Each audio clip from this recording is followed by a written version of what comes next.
TUFF SHIFT.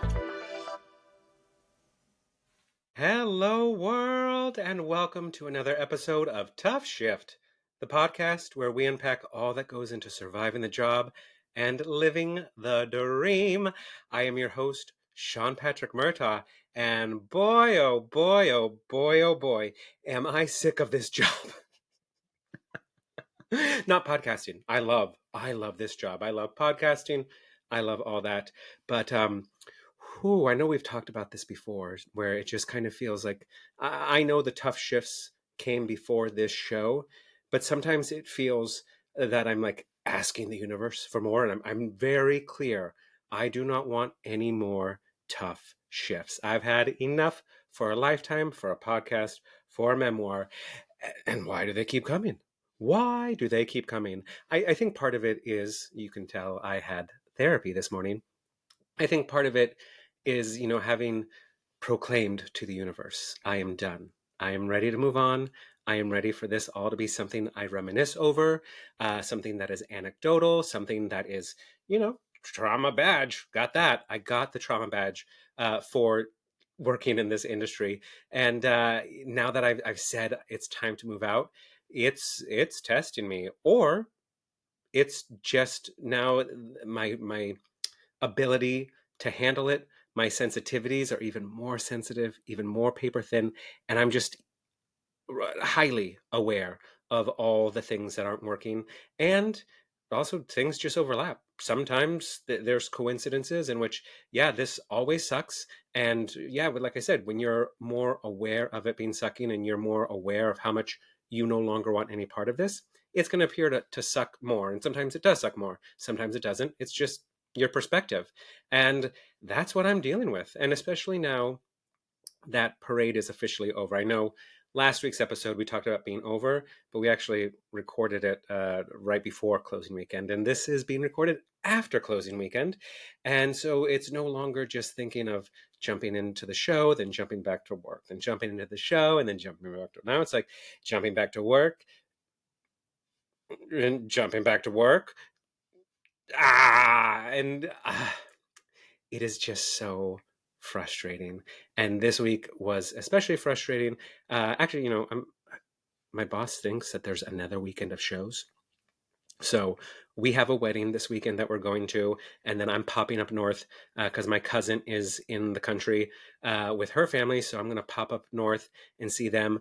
And I thought, I'm not going to be able to swing this with, having the show request for time off, for rehearsals, for performances, and then be like, oh yeah, I have this family thing. I have a wedding, but it's not like I'm not going to go to the wedding. It's not like I'm not going to see my family. So I just told my boss that it was 3 weekends of performances.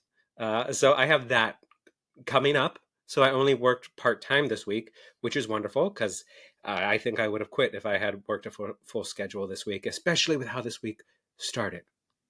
I already knew I was going to be annoyed because the show was over, and I'm depressed about that, and just depressed that I'm still in this industry and that this restaurant is so much work for relatively so little outcome, that I knew I was going to be annoyed, and I prepared myself. And last week it was like dead because of the World Series and all those things. And it was just like, oh great, I'm stuck in here for 9.5 hours and I'm making pennies.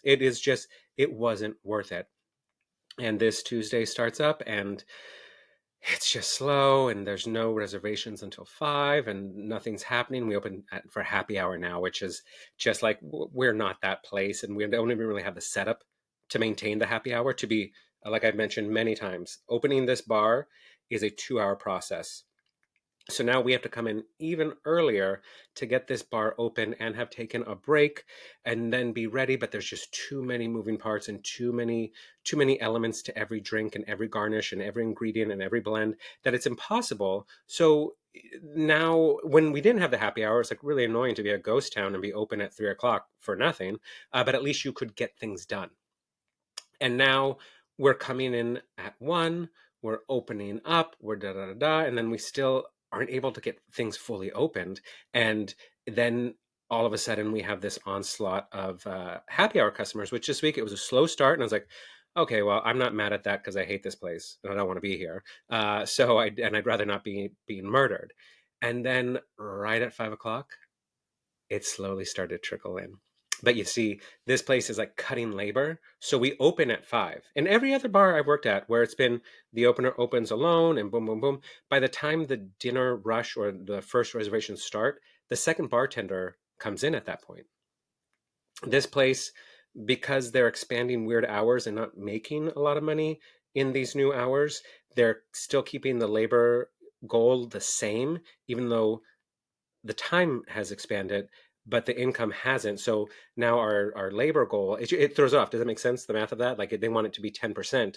So they added 3, 4 more hours to each day, but they're not making money in those hours. So it's still the goal of the regular 8 hour hours that they have of operation. So it's just like, this is ridiculous. So 5 o'clock comes and it's our first onslaught.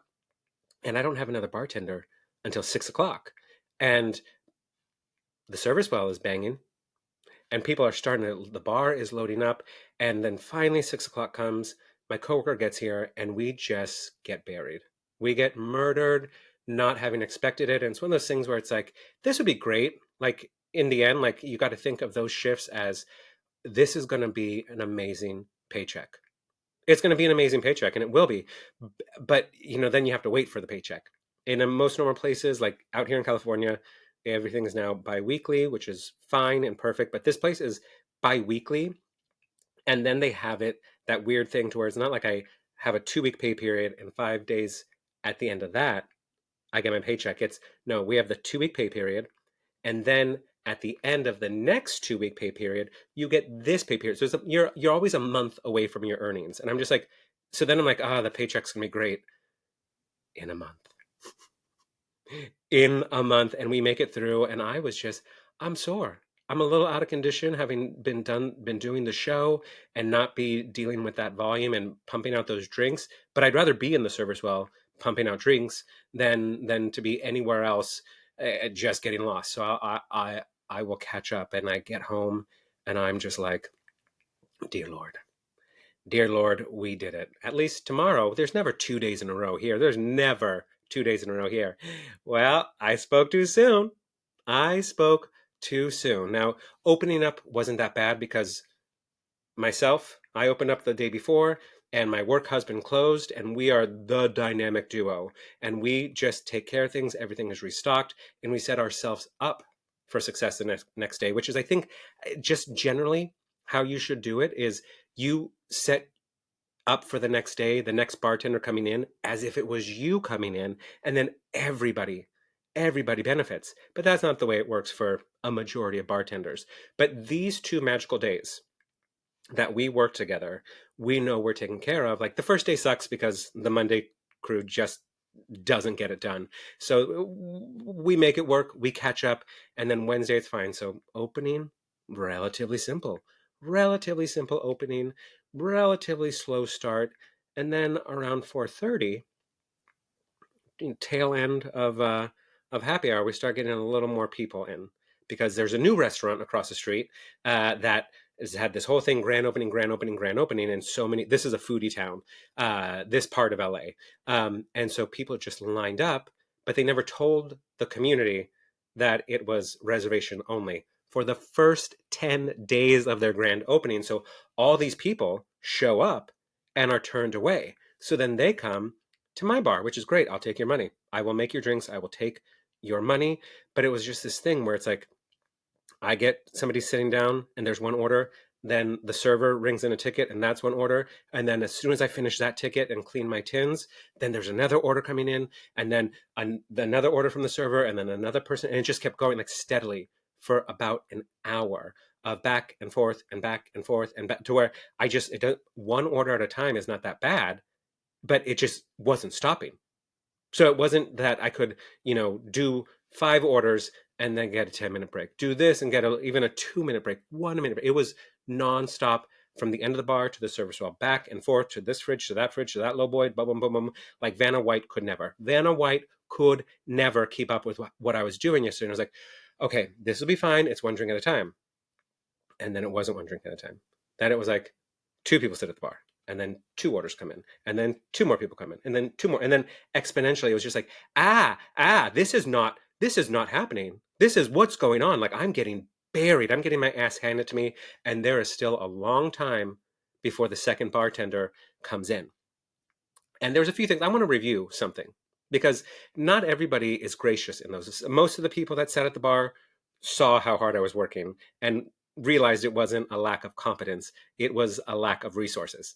And so they were really wonderful, really patient, really great. A few regulars came in. It was actually funny. My boss was talking about how I've built up my own set of regulars. I'm like, I wouldn't go that far, and also don't get too attached because I'm not here for long. But like, as soon as he said that, then people start coming in that I hadn't seen in a while. I'm like, oh my God, blah, blah, blah. And I don't know their names, but I know their drinks. And so that was good to have that cushion there, but it's still work. But let's get back to reviewing. This one guy comes in, and he's typical of this part of LA. And I'm not going to give away where I work or the area, but just typical of these kind of people that are so self-entitled and like such, self-proclaimed foodies. And we keep the restaurants in our neighborhood going, and we know how to be good customers and blah, blah, blah, blah, blah. And it's like, they sing their own praises before you can even get them water. And so I'm busy, and the bar is a different level of service. You're not getting the service you get on a table. You're getting good service, but you're not getting that little manicured, perfectly, all these details. The bar is at my discretion and what I have to offer you. So here are the menus. Welcome so much. Thank you for coming in. And I do make mistakes like that. I say welcome so much because you're just busy and I'm doing a million things. And so do the speech so that way he knows I'm busy and I don't really have time for you. And I'll get you some waters. And he goes, yeah. And your name? Bitch. First of all, let's not start with the fact that you don't need to know my fucking name. Let's start with the fact that who the fuck do you think you are? Who? The goddamn ice cream truck is driving by and it's being picked up on this microphone. But he comes in and it's like, you're starting with that. Like, you are just one of those people who's so completely just has no self-awareness, has no awareness of the world around you. You are number one, and you're sitting at my bar, so everything else should stop, so I can be that bar, so I can be Sam Malone, so I can be, insert whatever bartender needs to be, to just, how you doing, sport? How you doing, captain? Good to see you. You want me to put on the Lakers game? Like, no, that's not who I am, and I don't care who you are. So I very curtly, because again, complain, do me a favor, get me written up. So he's like, and your name? And I said, it's Sean. And I'll be right back with you. You don't need to know anybody's name unless you're going to say something nice, or unless this person is a complete asshole and has really gone out of their way to ruin your time, truly gone out of their way. Not that you just feel slightly inconvenienced and people don't realize how important you are, but like truly shitty. Then you can find out the name. Then if you think I'm wonderful, then you can find out my name. But like right off the bat, it tells me you're not seeing me as a person. It tells me you don't care.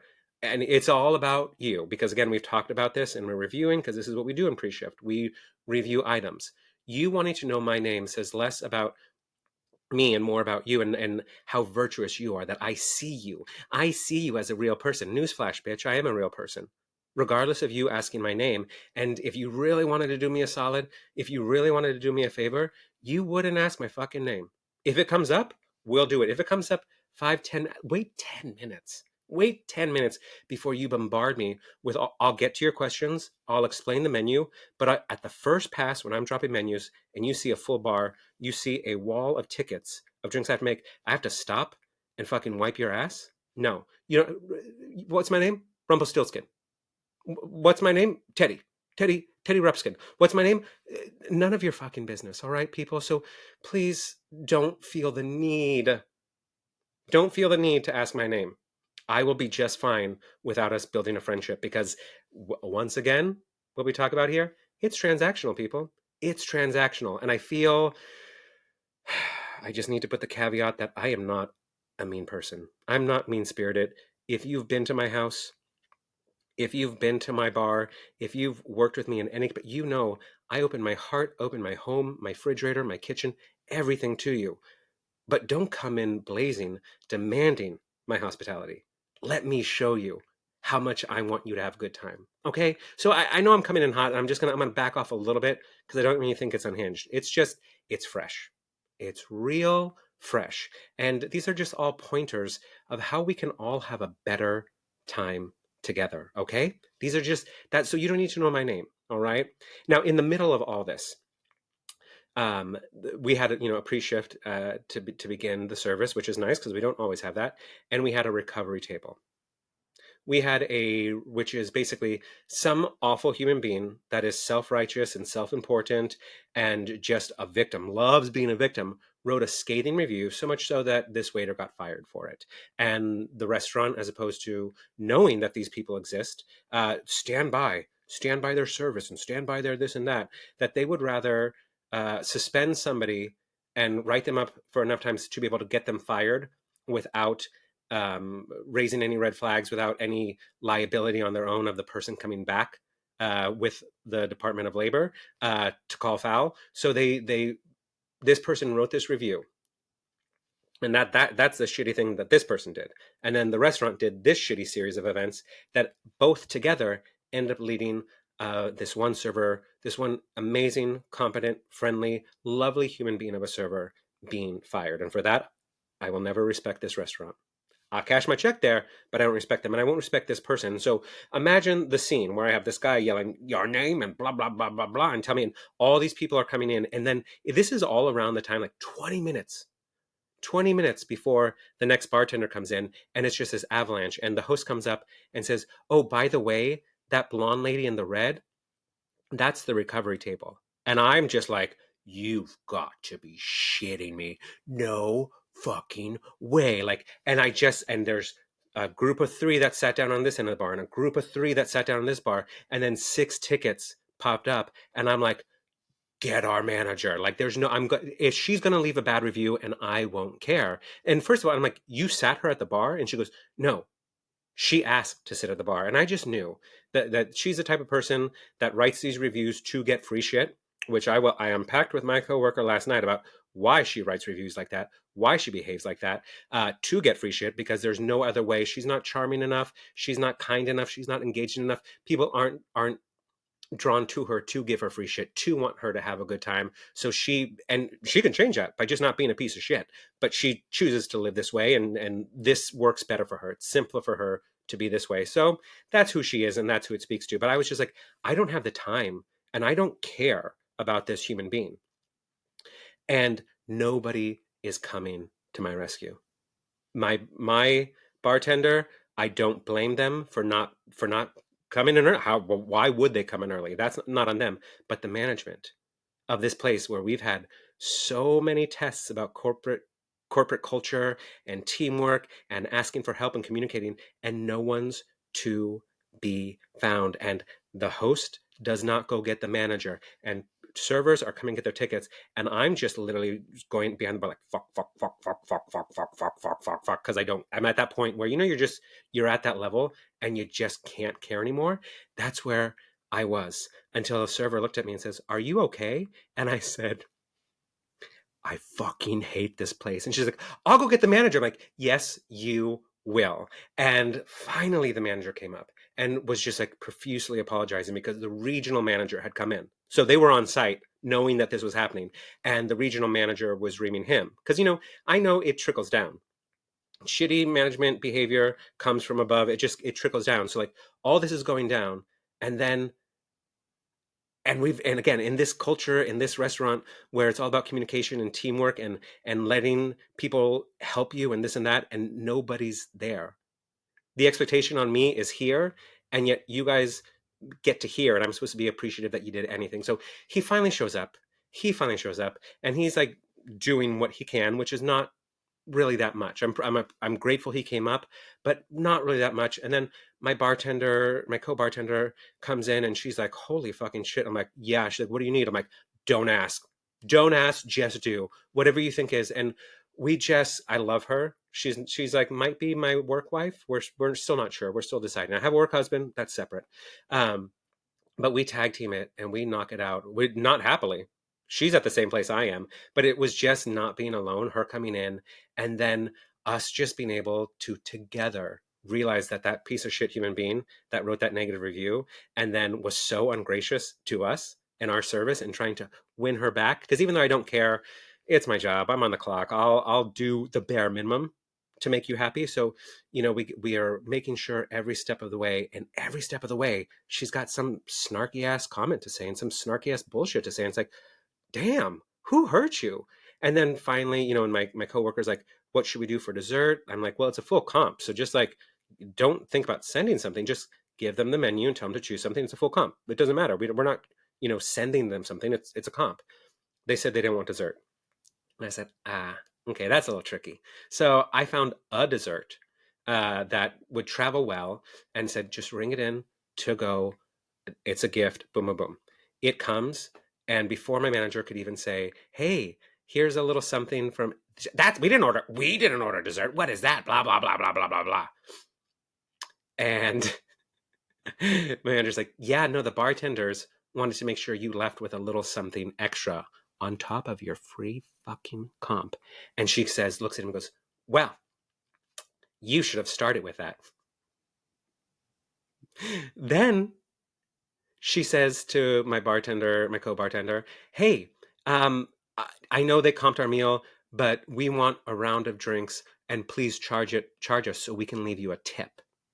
I'm like, this is dangerous. So she gets her drinks, does the thing, they have their drink, she asks for the bill, she gets the bill, and she's shocked at the price of the drinks and starts to complain about the drinks. And so we have to then comp those drinks, and all in all, she did not leave us enough money. I mean, first of all, I would be embarrassed. Wouldn't you be embarrassed to have caused that much of a scene where a restaurant has to call you up on the phone for such a scathing review at a place that I don't like this place, but I know your service wasn't that bad, that has to call you in to win you back. Oh, and also this, I gotta hurry up because my guest is waiting. It was a full fucking comp, and she ordered the cheapest fucking things on the menu. Let me tell you, you're an idiot. All right, I'm done because I'm fiery, and I guess I didn't get enough out in therapy this morning. So we're just gonna move to our guest because he is just joy in this world. He is eternal sunshine. He is beaming bright light. He is happiness personified. He is one of my favorite crooners in New York City. He has been on Broadway. He has done national tours. He has been on TV, small screen, film, cabaret stages. He is a winner of the 2023 Bistro Award for Best Vocalist. He is also a 2024 Mac Award winner for Best Male Vocalist. His credits are just ridiculous. This is the best part.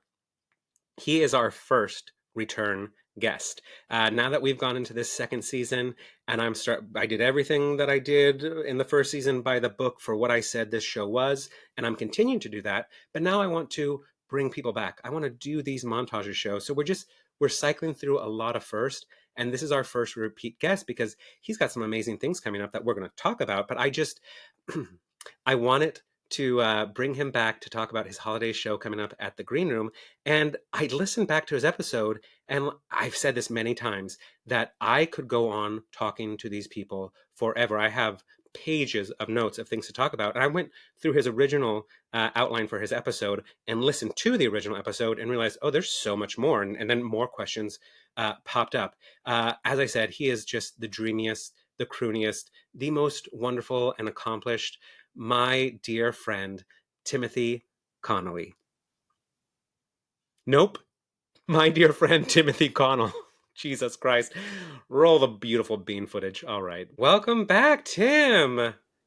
Lovely to be back. I feel like I'm on the new Stephen Colbert, where I'm a second-time returnee to the talk show.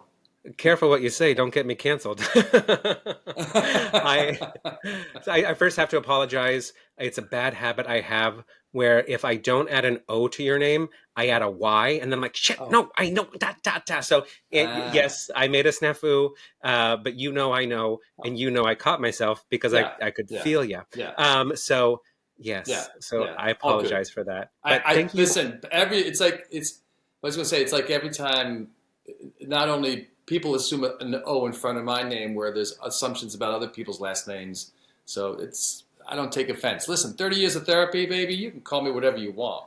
Oh, okay? Well, like I said in the introduction, I had therapy this morning, and apparently it wasn't long enough. But I'm so glad to have you back. And just as we're doing this series of Yes. first with this show and branching out and bringing people back, because when I listened back to your episode, there was a lot of stuff that I wanted to cover, and a lot of things I'm like, oh, I should have asked this. Oh, wait, oh, we could have gone deeper into that, which is, also I've learned a lot since your last episode, I hope, where I didn't realize how I'm much my sure you microphone have. picked up.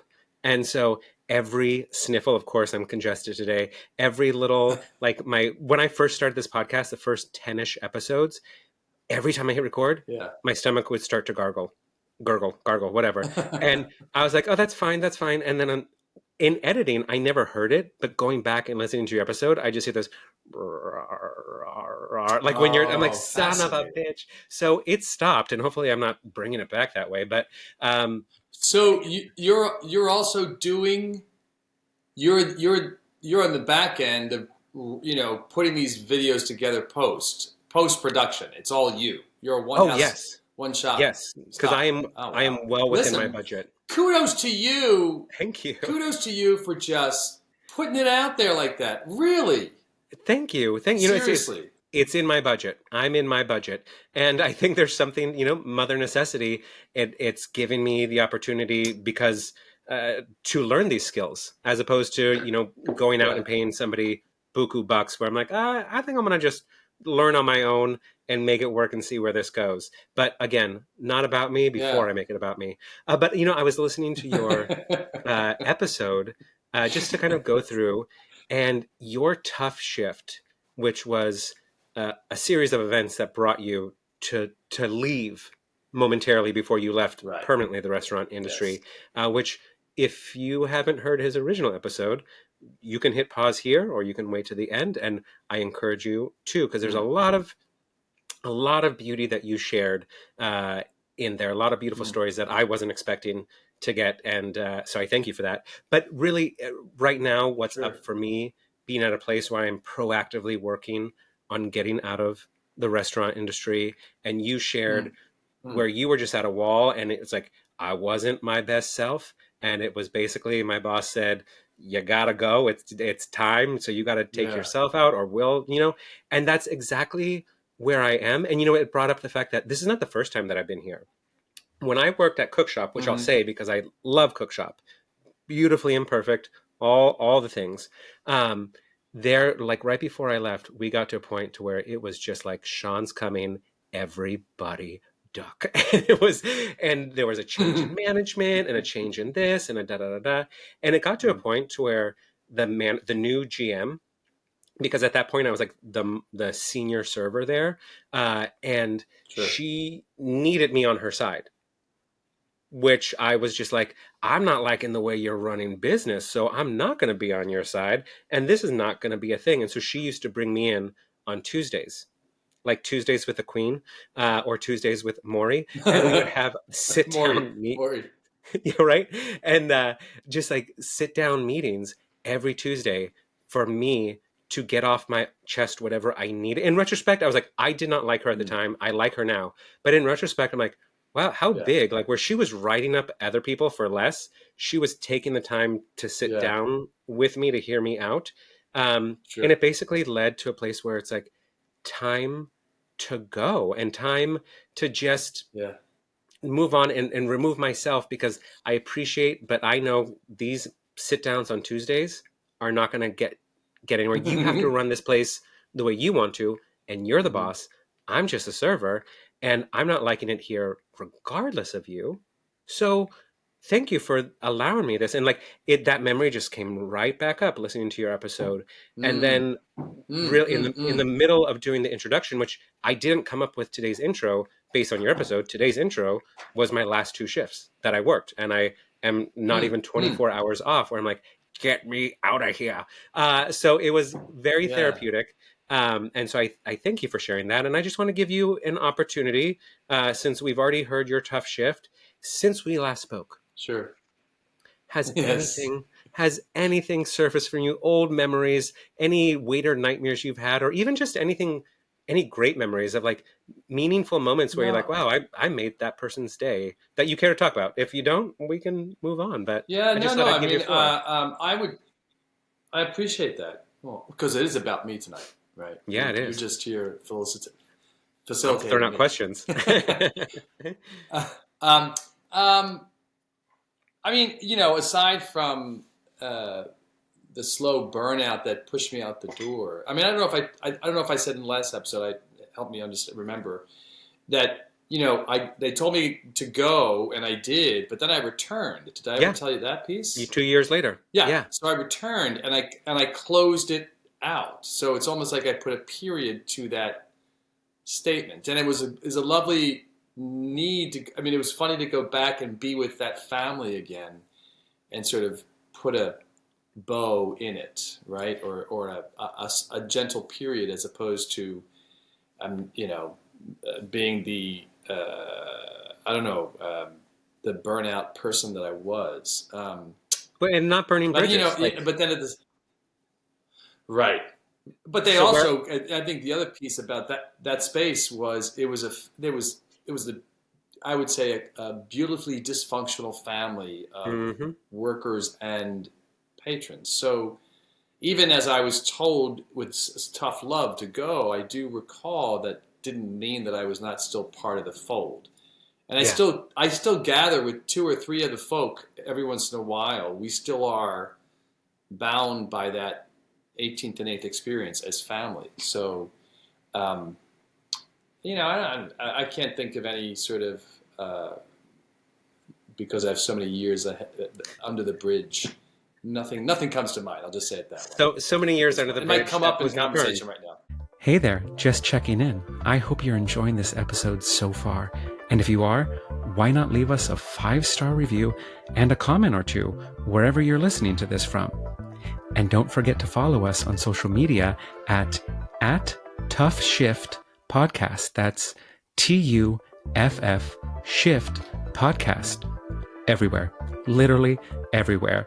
And just a reminder, gratuity's not included, but tips are always welcome. And you can find our virtual tip jar at tuffshiftpodcast.com. That's TUFF shiftpodcast.com. All right, back to the show.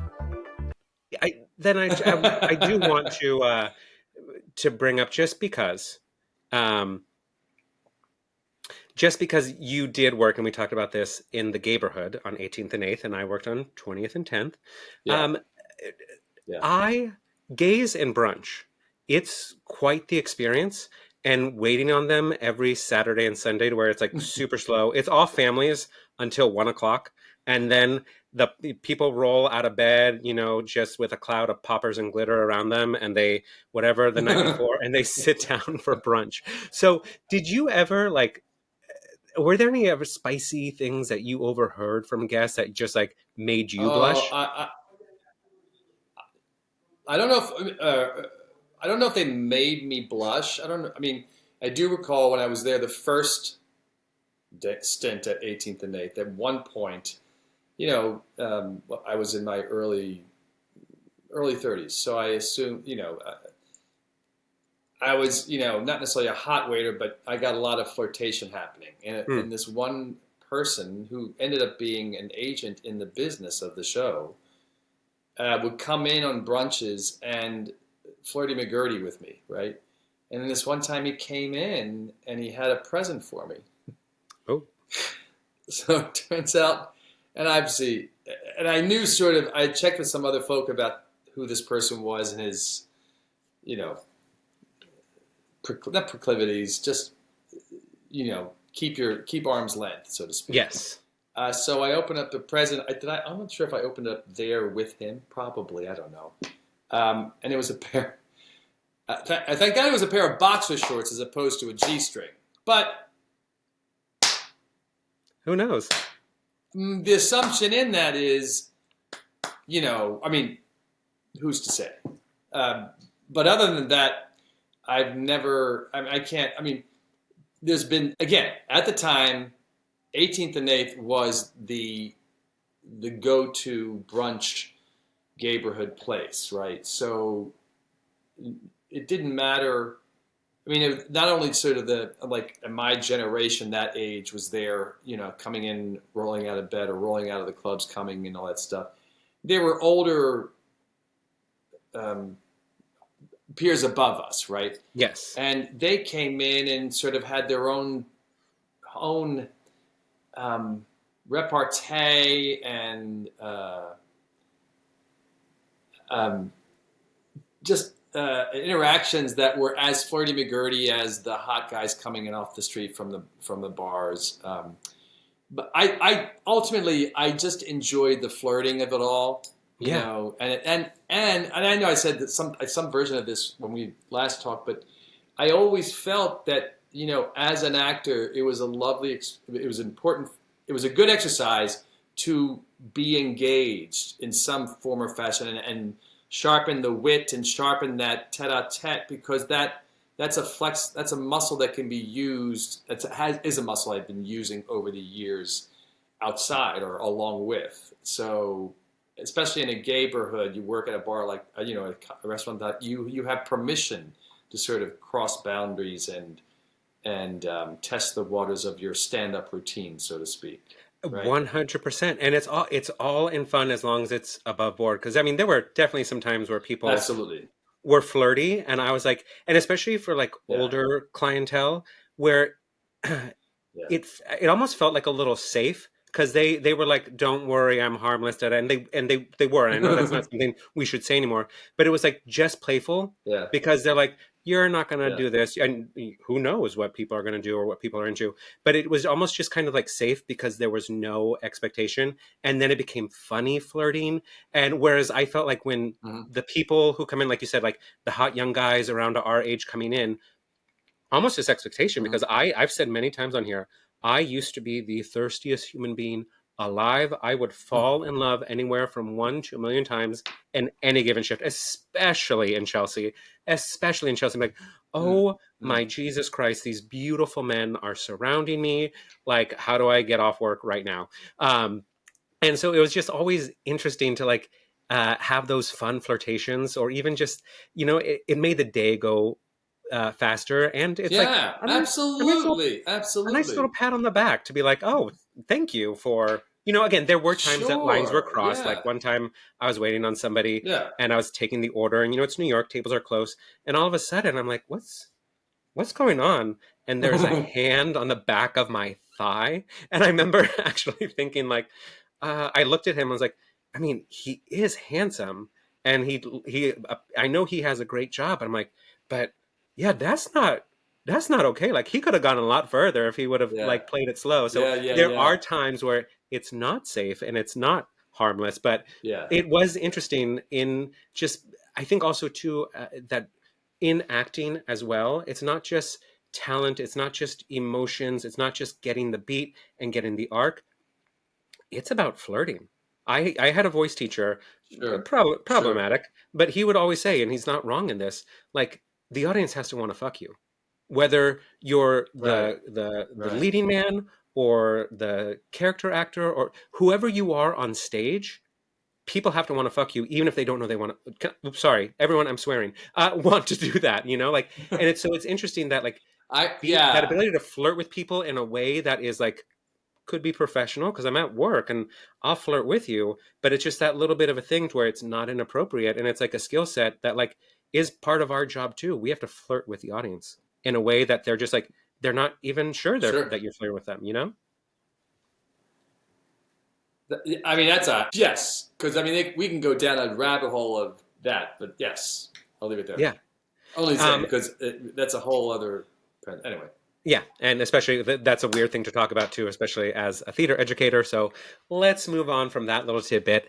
And before we, get off of restaurants, I had a really wonderful phone call with our mutual friend, Richard Skipper. And I was putting together the first montage show, and I wanted to like, I can't remember what spurred it, but I was just like, you know what? Richard is not, he's an email person. He's better at emailing than I am, but Richard is a phone call person. Yeah. He ends every single one of his shows with go through the list and find the 8th person in your phone and give him a phone call. Don't send him a text. I'm like, I'll just call Richard. And we had, I mean, it was a very quick, I think it was just me asking him like, hey, I want to reuse a clip from you on the show, and I just want to make sure I'm promoting your upcoming project properly. And then it was like almost an hour on the phone of just like natural conversation, because it's Richard Skipper. Wow. And the one thing that Yes. stuck with me was, he's like, I've been meaning to ask you this ever since I heard this one episode with Francis Gardner. And I was like, oh, that was like weeks ago. And I just loved how thoughtful he was, and Yeah. also concerned. Like he said, you mentioned that when people go in who worked in hospitality and say that they've worked in hospitality, they're usually bad tippers and this, and that. And he was concerned because he's like, I'm a good tipper. And he was just concerned that he was doing something wrong. And so then we sat there and I talked like, Oh, like in going in and talking about having worked in hospitality. And I said, it's not necessarily yeah. that, because I'm sure when you engage with your waiter, it's all very natural. It's not anything like what I opened the show with, where it's like, what's your name? And it's like, you haven't even sat down. But just natural. I said, I find that when people come into the restaurant, and it's just like this laundry list of things that they get done. And especially when people who've worked in restaurants start off with, well, I've been a waiter. It's like, oh, you're talking about it. You're not being about it. And usually they don't read the cues. They it usually tells me that they were a bad waiter, because nobody wants to hear that. And when things get busy, you're not going to wait your turn. You're going to think you're jumped the line. And in the end, they end up usually being bad tippers. And so I explained to him, like, I'm not coming after Right. you or anyone, but there's just a type of person Sure. that leads with that. And Yeah. I just really enjoyed that he was thoughtful enough to be like, I want to make sure, like, I understand what you're saying. And also, am I offending a waiter by letting them know I was a waiter? So I'm glad we could like have Mhm. that conversation and have it deep, because so many things happen so fast on the show and conversation that we can't really dive in. Sure. So I wanted to dive in with Yeah. you and see, like, what Yeah. type of a customer are you, having been on this side, having been on both sides? Like, what is something that you On both sides. prioritize Sure. as a customer to be like, I want to make this person's shift easier if I can, because I've been here? Uh, I do my best. I don't necessarily ask names. Whenever I go out with some of like my sister, whenever I'm out with her at a restaurant, she always asks the person's name. And I thought, oh yeah, it's a good idea to remember this. For whatever reason, I don't do that. However, what I try and do is make eye contact and not just sort of talk at. Again, maybe it's because of being an actor, not only as a waiter in hospitality, but just engage, like acknowledge, see the person, Yeah. So, and there are some times where I feel like I don't want to be an imposition if I'm sort of taking my time, because I'm not a quick decision maker. Sometimes I don't necessarily. Sometimes I'd rather just make a decision when I'm asked, as distinct from sit there and mull through the restaurant, the menu. But I do my best to. The main thing I make sure I do is and see them, if that makes sense. Yeah. I think that's key. And I also, because of not only coming from hospitality but also coming from a large family, I make it a point to sort of clear the table and make it easier for them to collect the dishes. It's just what I do. That was actually my next Or my put next it all question. in a. If you're a stacker or not. And yeah, I am, and I know that sometimes it's not necessarily appropriate, but I do it out of habit more than anything else. I'm just trying to think where I was recently. It was a great place. Where was I? It'll come. But I do my best not to, knowing where I've been on the other side, I just try and be as polite and genuine as possible, which is how I be.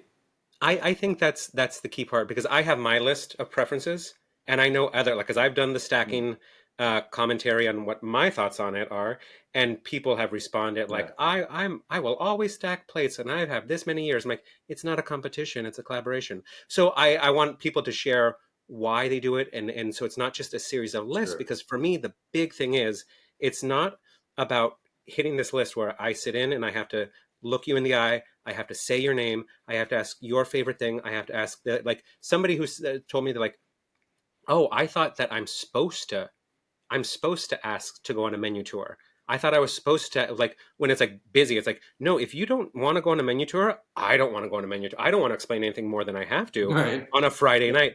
So I think some people go in with like a laundry list, and it should be just more about what's right in the moment. Because I'll tell you my name, I'll tell you my birthday, I'll tell you Absolutely. about my Yeah. abuelita. I will tell, but like when it's a natural conversation, because I was actually having this conversation with coworkers yesterday Absolutely. about reading the table, and I feel like the table could also Yeah. read us. So it's like if you ask my name and it genuinely comes up, like let's talk. But if you're hitting a list to make sure like I'm being the best customer, that's where I kind of take issue, because I'm like, Sure. then it's more about you, Sure. and it's already technically about you. You're paying. It's a service industry, and I'm a little fired up because I want to get out of here.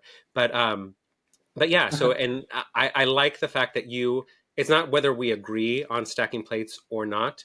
I appreciate that you don't ask names, but that's just me. But I appreciate behind all that is that there's genuine thoughtfulness behind it. Yeah.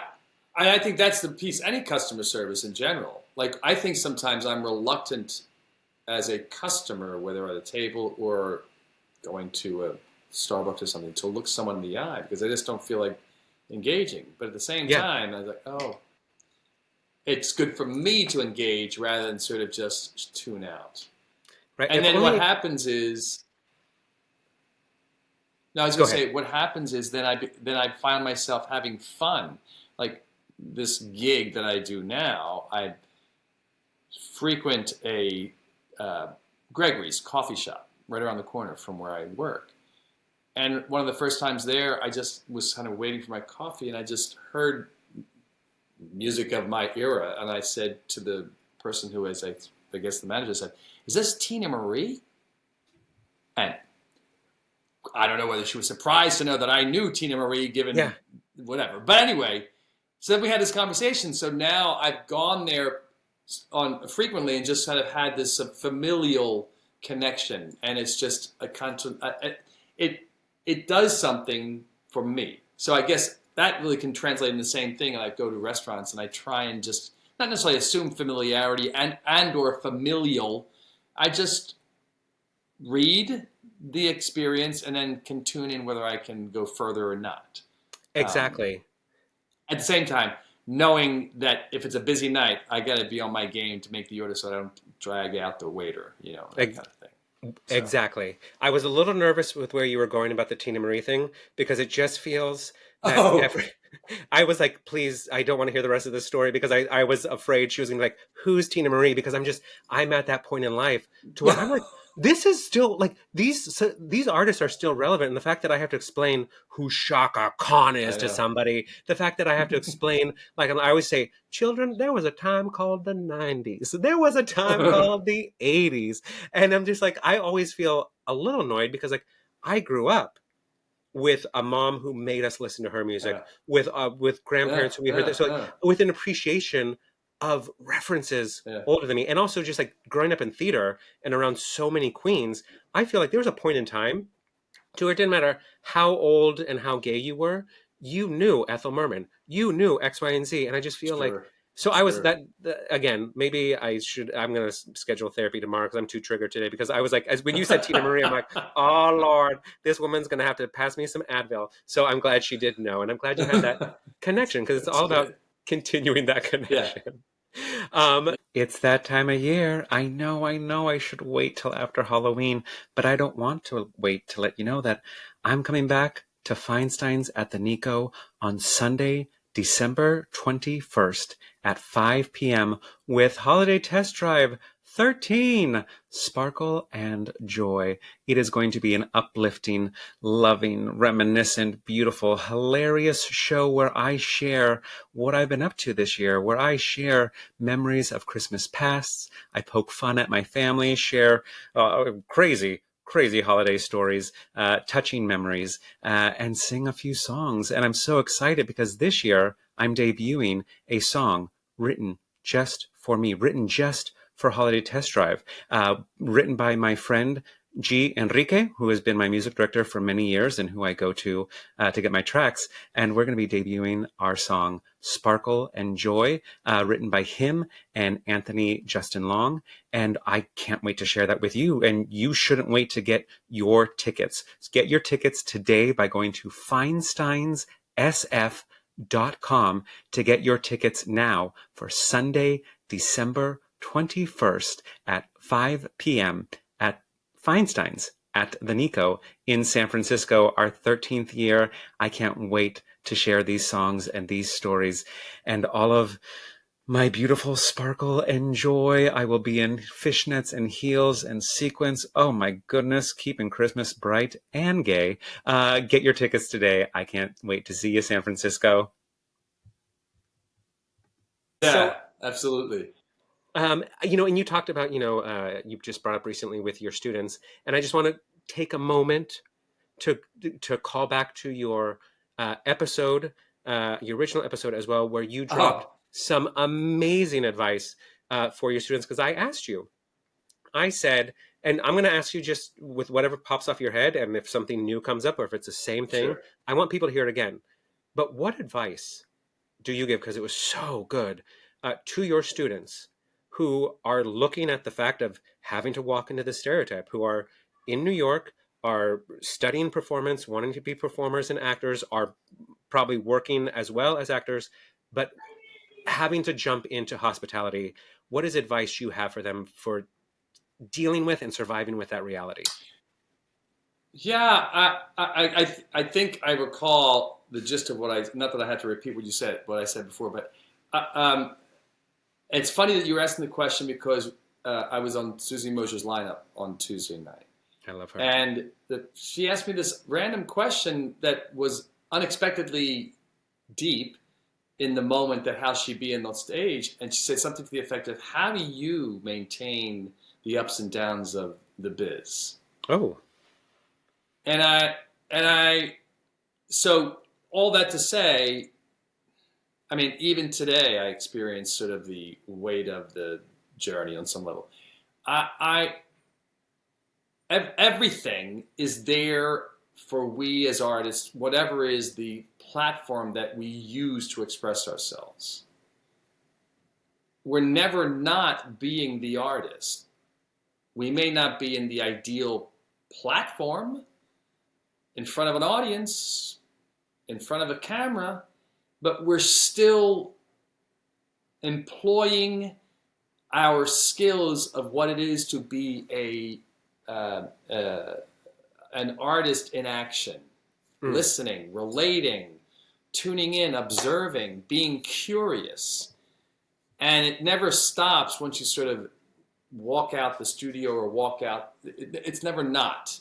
And I think also, I may have said it when I last spoke to you, but when I first started out, first in the dance world, the teachers that I worked with, they had a dance camp, and we not only took classes in sort of this summer camp thing, but we ran the camp. And at the time, I couldn't figure out what that was about, but I realized over the years that it was really recognizing that our art, being an artist, is a way of life. It's not just one thing. And that's why I said up front, where you're finding ways, you're listening to how to engage with your curiosity of what you can do. That piece, that thing of how can I keep the fire burning when the fire is not burning in the way that I want it to burn. This right here for you, what you do with this podcast, sharpens your skills on so many different levels, rather than just waiting for the next gig to happen. So that when you step into the next gig, you're already that much further ahead. You're never not out of the. You're still breaking out. You're still plugged in, right? Yeah. Yeah. I was thinking about that when I stepped onto the stage with Susie Mosher, did my little moment, and it's been it's been a moment of between, so to speak. And I'm not bitter about it, just this is what it is. However, it wasn't that I wasn't doing anything. I was still sort of tuning in, doing other things. And so when I showed up, I just picked up from where I was. Yeah. I was not feeling like I was pulling weight to come back into the thing I love to do. And listen, hear me out. Of course I want to be in the 1%. Working all the time? Absolutely. I get Yeah. it. And at the same time, there's other ways to feed and or put the energy out so the universe then hears you, so to speak. Right. So you're ready when the opportunity comes. But opportunity, you're already there with opportunity. You're creating opportunity, right? Yeah. Finding opportunity is as much as you initiating the opportunity. That is in and of itself key, if I want to say it that way. Because I think one of the things I say to the kids up front in the relation to all of this is like 99% of the time, you ain't going to have a gig. Only 1%. Now knowing that, how does that shift you wanting to be here, doing the work and learning how the skill and doing it? And does that shift for you? If it doesn't shift, have at it. Go for it. Yeah. But if it shifts, be aware of why it's shifting. Is it shifting because what's the cause of the shift? Yes. Are you not as willingly committed to it? Because it reminds me of this friend of mine when I grew up with, and we did community theater with. At one point, after he had called the house where I grew up and asked if they could talk to me. And I guess I had just come back from a class or something, and I was in some corner of the house doing some version of stretching this or that. And my sister said to him on the phone, he's not available right now. He's working, he's stretching or doing whatever he's doing in terms of dancing. And he told me the story later, literally about 2 years ago. And he said to me, that's when I knew I wasn't going to be able to do this. I knew you were. Because you were there with no one was quote unquote watching, when there was no expectation to do anything. Yeah. You were there doing, right? Yeah. And it's that's the essence of really so I'm in all of that. I'm saying a lot of stuff in there, but it really is that. No, I think that was beautiful, and even more than last time, which I thought was brilliant enough, and that was wonderful. And I love that, it just everything seems to be so in line that, like, you just had this conversation with Susie and we're talking about it here.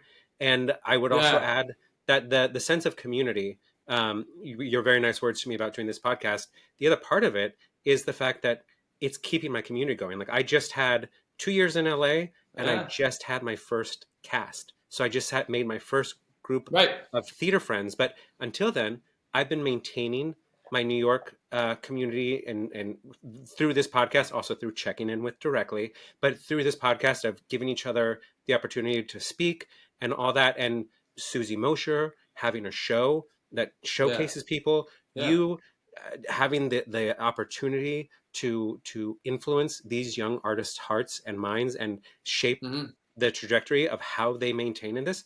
It's absolutely beautiful. Well, again, the key, I'm just going to say, the key in all of this is, even as performers, when we're in front of an audience, when it really is that thing is, you have no idea, we have no idea who we actually hit the bullseye of, whether in performance or conversation. The only thing at our fingertips is to be as presently authentic with that person as we speak. Yes. And let it go. Mm-hmm. I love it.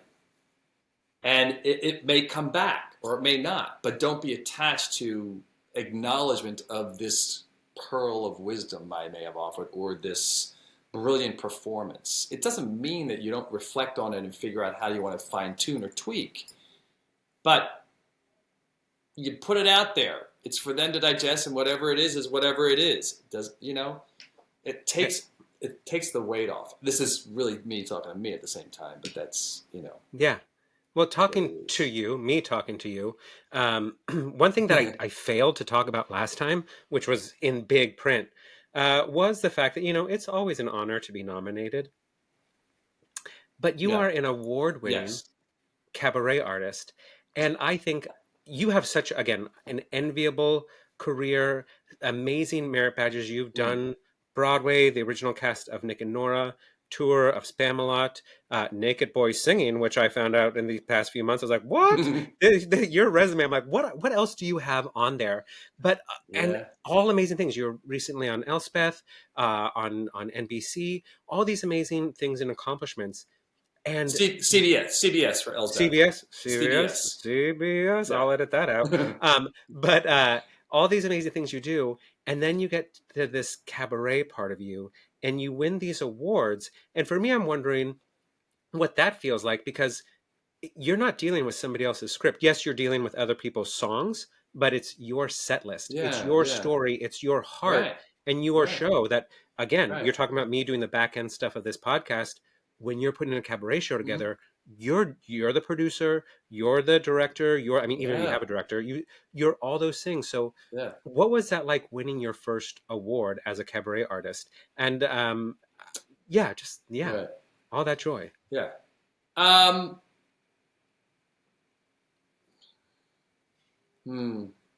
it's funny. I don't know how to. I love the recognition. I want to be clear about that. Love that, and I appreciate that. And I've stepped into this piece of performing at a later age, and I put those in quotation marks because ultimately it's just a continuance of what I do in other ways of being an actor and performer, Mm-hmm. right? I think that again, I don't know if I said this the last time, but it was always there that this is another platform that I need to explore, and it just sort of it started its momentum back in 2015. When I won, I was first of all the first one was given the Bistro Award, so I didn't know I was running. They just offered it. So to me, that's, don't get me wrong, Mac is as well acknowledged. I appreciate that, absolutely. But when you're sort of just donned this award, not aware that you were even being considered, that was a lovely sort of acknowledgement. And again, even the Mac, to be acknowledged in general of your peers is it's an affirmation. And to acknowledge the need for the affirmation, but not be attached to the affirmation. Yeah. That's been sort of the dance for me, right? So I took the moment, I enjoyed it, I really do appreciate it. In fact, There she is. Where are they? There they are. Yes, thank I you. love that. And Both of them. it really speaks true to something you just said, not but moments ago, about you never know who you're impacting or affecting with your performance, and just having to let it go, because Yeah, you I had know. no idea that the people at the Bistro Awards were like, we're keeping our eye on this one. And who knows for how Right, long they were right, tracking right. you, waiting for the right moment to honor your contribution of just staying in the Sure. work and having that work be something that's like, Right. we gotta single this out. We gotta single this guy out, because what he's doing. And I think you're quite prolific as a cabaret artist. In the ideas of the show. What I love is that you have seemingly these fresh, beautiful ideas and these new shows to put together that just so seamlessly, appearing wise, come together. And then you also have Absolutely. what I consider Absolutely. like a staple show. Like I have my holiday show, and you now, I think, are in your Mm-hmm. second or third year of your holiday show, and you have your St. Patrick's This show. is my second year of the Ohio show and the Irish St. Patrick's show too. Yeah. Yeah. So it's something that, like, I I was just gonna say, if life gets out of hand, and yeah. if life gets crazy, what I love about my holiday show is it will always be there. And so for you're the Irish in me, and for your holiday Yeah. show, at least you have 2 times a year Yeah. dedicated to putting a cabaret together. And here's the thing. And speaking of that, the holiday show. So back in the summer of 2023, or was it 2022? Forget. I went to Brownville Concert Series in Nebraska, Mm. courtesy of a link between KT gave me a suggestion. Katie Sullivan gave me a recommendation. Long story short, I went there and did a slot that they needed someone to fill in because it was over 4th of July, and part of my Irish show was that salute to George M. Cohan. So out of all that, so we crafted a 2-hour, 2-act concert around America and give my regards to America. And so they've now reached back out to me and asked if I could come there next Christmas to do my holiday show. So I'm to expand what is this show that I've done here and expand it into a 2-acter. Take it on the road. I love that. And Yeah, so while it's up, and, let's talk about this show in question. Yeah. How did you come up with a holiday show, which everyone should do a holiday show? I don't want to saturate the market, but everyone should do a holiday show. They're so fun and so special. I don't know what I guess I don't know what prompted it. I guess maybe I just said I think it's good to do a holiday show. I really think that's sort of what it was. But I also knew that I didn't want to just do, no offense to anybody else and how they craft and do, but I was curious about finding a way to speak to the season and not just all Crimith and what that is, yes. Right? So the first iteration, everything pretty much is there except for we've had 3 different numbers in and took out 3 different numbers. And what we found this time, which what I found, I was speaking to, I wanted to do was find a moment to really just speak to why are all these holidays crammed into this one winter season? And it's no coincidence, I would say it that way, because they're trying to all, a theory is that, my theory is, in my humble opinion, that they're all trying to get to deal with the cold and they just want to distract themselves, whatever. But what I found in my thought process or exploration is we found a song called Snowfall to just create a possibility of, it's not necessarily, it's a mood song, but to try and make sure I still tell story in the song, because it's a poem put to music. Yeah. And Doris Day has a version of it. Do you know who Kurt Ellig is? I'm sure I Kurt do. Ellig is a singer. He stepped into Hadestown. He's a big jazz singer. Long story short, he has a version of it. So it's literally just doing a poem, and it's sort of a meditation on snow. And I love that. So I love that we're trying to, with the help of my musical director, I wanted to speak to this other moment of what this winter season or this season is in terms of, I love the winter, I love the cold, I love the snow, and I just wondered, can I offer this as a celebration as well, and just let the audience respond the way they're going to respond, but by my creating this little art song moment, I love that that's a different thing that we've kind of found this go around. So the origins was I wanted to do a holiday show, and I knew as we assembled the pieces, like, can we play with it and not necessarily go so traditional? I don't know if you saw the last year, but I don't know if you remember, but I did from my couch in Inglewood. I saw the live stream, not the live stream. Yeah. Okay, so my friend who's the director also is a lyricist. He rewrote the lyrics to, I don't know if you remember, Black Coffee, and it's called Black Friday. Oh, and just a brilliant.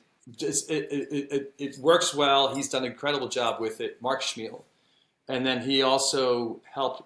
We also had this. I had this idea of doing 12 Drunken Days of Christmas, and he rewrote the lyrics, and I had the idea of playing the ukulele. So I'm sort of challenging myself in all of this. So this go around, we're challenging. We're stepping a little bit into the esoteric, and can we pull it off? I don't know, but that's what it's about. I think so, and I think it's wonderful. And just also putting off the first thing, the first part of cycles coming up is we're now where we were a year ago, where I was starting the holiday editions. And so you're not only the first return guest, but now we're starting the holiday edition of Tough Shift and unpacking these things. And, you sparked in me, or you helped me recall that last year, because I also like to be my show is called Holiday Test Drive. It's about, no matter how much I know. I love that. I try to make it whatever, like there's Christmas in everything. So that's why I always hate when people are like, the reason for the season. I'm like, there are so many reasons for the season. And I'm glad that you are doing your part to acknowledge that there's a world full of people out there at this time, just like you and I, who have their own things to celebrate. And even if you look into Christmas and you see, well, okay, let's take a piece of that Christmas pie and look at the ingredients, and you see pagan rituals. You see all these different things, and it's about the harvest. Pause.com, Missy Ha. Yeah, hold on, Missy Ha. Let's just be clear. The old guys in Catholicism and Christianity back in Rome stole the whole friggin' idea of Christmas from the pagans. Yes. Trimming the tree, all of those things. Because JC, again, I don't want to go too far. I'm just going to say, JC was not born on Christmas Day. No. The rumor is he's a Pisces. Anyway, we can don't want to divert that piece of the conversation, but yeah. No, but I think it's even more. Anyway. It's even more beneficial to unpack with the importance of this time of year. This, even whether it be the spiritual or secular or whatever people are, like even that, the fact that they chose this time of year because it's magic, and the words that we get thrown in our faces by marketing, joy, belief, peace, this and that, like it's not just marketing. It is, I think it's one of my favorite times of year because I can feel the energy, and whether that's placebo effect or whatever, I'm here for it. Right. And I'm here for shows like yours, because I had such a great time, because when I saw your show, I was just, because you have one coming up, and as soon as I'm done speaking, I want you to give the name, the dates, and how to buy tickets. But your show was a little more special to me because I had just finished my time in San Francisco, and you had a holiday show after the 25th. And it was like, I'm not ready for this season to be done. And I feel like I just want a piece of that cheer for myself, and your show provided that. So I'm so glad you brought it back. So let's tell the people before, because two Irishmen sitting down to talk, we could get lost in the sauce. Right. And I ain't drinking no sauce. Right. Exactly. 2 shows. So the first one is November 28th, Friday, Black Friday, 7 p.m. at the Green Room 42. And then the second show is the Saturday after Christmas, December 27th, 7 o'clock, Green Room 42. Yeah. And the name of the show? Oh, the name, of course. 'Tis the Season. Couldn't be more clear than that, because it is the season, and you're bringing back your longtime musical companion, musical director, James Longfellow. James Followell. Damn it. I am messing up. Longfellow. I'm thinking about something else. I'm thinking about those days in Chelsea. It's all good. It's all good. Don't worry about it. Don't edit it out. Leave it in. Leave that in. Do not edit it out in post-production. That's his screen name. God bless. Yeah, so we have the same band. So it's James Followell, musical director and pianist, Ray Marchica, who's a well-known drummer in this drama cabaret circuit. And then Sean Conley is on bass, and my director is Mark Schmiel. Now you said Sean Conley, I'm going to mess up your name again. I'm going to mess up your name. No, you're wrong. Conley on stage. That's wonderful. You can do it. That's okay. It's this show's coming out past Halloween, and I do my best not to be doing Christmas in July, but it's past Halloween, so we're talking about Christmas on this episode, and right now is the best time, because there are always things to do. Black Friday, just go have a drink at the Green Room. Post-Christmas, you still, 2 days after, there's 12 days of Christmas, technically. You still want a little more cheer? Head down to the Green Room, grab a friend, bring coworkers, a beautiful night out that won't cost you what a Broadway show costs you, but it'll give you all that caliber of talent. No, absolutely. And I am visioning, I'm doing the Louise L. Hay, I'm using her vision board and saying, I have to put myself out there and say, I want to fill the room. That's my vision. Yeah. both Well, shows. So I'm we're putting the already word giving out. There you gratitude go. for a completely sold out show. We're envisioning it and seeing it because Yes, there I you I know go. I know what those checks look like based on being sold out. So we're gonna just see that number on the check that comes Yeah, to your door and just be thankful for it. love it. Now I hate to cut Love this it. short, even though we're All 48 good. minutes into No our worries. interview. That still feels short. So I just want now that people know where to find you, where to support you, see this show, and enjoy you. I want to end our show Hmm. the same way we always end our show, and giving shout out to somebody who's made a tough shift a little easier for us. And you beautifully dedicated your last episode to your mom. But before you did that, you're like, oh my gosh, there's so many Ah, people. So here, this is your second opportunity to call someone else out who has made a tough shift. And the reason I do this, especially based on what I talked about in the opener about that woman leaving such a scathing review that led the restaurant that I work for to not bend over backwards, but rather forward and do whatever it takes to make it up to her, which started a series of events from the restaurant and this person's review to getting one of my coworkers, who is a competent, talented, skillful human being, fired. So that's why I don't play that shit. So the bad news we know goes fast. right, The good news takes too long to get there. So right, that's why we end the show with good right. news. So in your performing life, in your hospitality life, in your personal life, in your Yeah. teaching life, who's somebody that you just want to shout out for the good things they do, for what they do to make a tough shift easier for you, and just say thank you. And I know you mean this. I'm just saying it out loud. Metaphorically, the tough shift, not necessarily Metaphorically, the tough literally in shift. terms of. Yes. Yeah, no, I feel you. I feel you. I feel you. I'm saying that. Yeah. Um,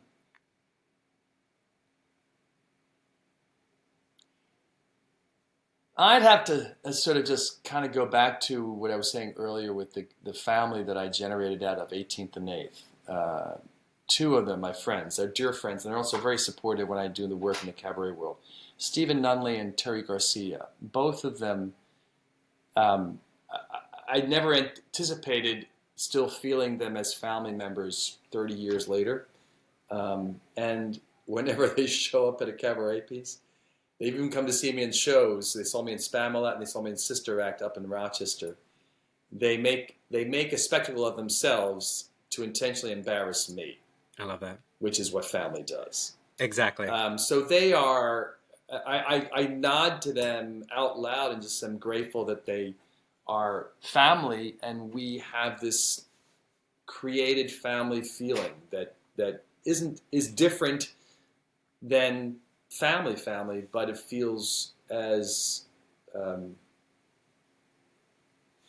heartful. Yeah. I love that. I love that. So there you have it.